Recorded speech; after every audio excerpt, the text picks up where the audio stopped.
फूल और पौधे हमेशा इंसान को फरत और ताजगी बख्शने के साथ साथ अद्वियात बनाने के काम भी आते हैं, जिसकी एक मिसाल कैक्टस का पौधा है। कैक्टस एक कांटेदार सहराई पौधा है जो दुनिया भर में मशहूर है। कैक्टस को मुकामी जुबान में थोर भी कहते हैं। ये पौधा सहराओं, बंजर जमीनों और पहाड़ों में पाया जाता है, जो कम पानी और ज्यादा दर्जा हरारत में भी जिंदा रह सकता है।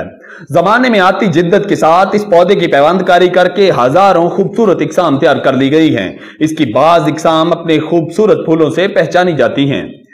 कुछ लोग अपनी सारी उम्र इस पौधे की इकसाम इकट्ठी करने में लगा चुके हैं। नसर ख्याली का शुमार भी ऐसे ही लोगों में होता है जो सारी जिंदगी कैक्टस के मुख्तलिफ इकसाम अपने घर में जमा करके बच्चों की तरह इनका ख्याल रख रहे हैं। ये बड़ा शानदार पौधा है, अंग्रेजी में कैक्टस आखते हैं और ये सहराई पौधा है, रेत विच हुंदा है। इहनूं पानी घट चाहिए, सिर्फ छिड़काव चाहिए।